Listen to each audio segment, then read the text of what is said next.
কাল বৈশাখী ঝড় চলছে।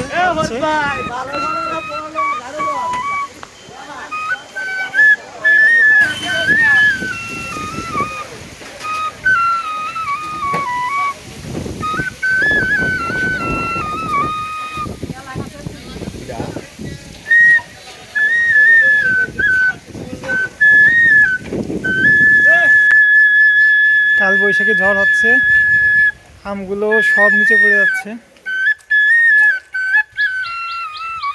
এই রাস্তায় বাতাস কম লাগে না, কি আবেশ চাপ।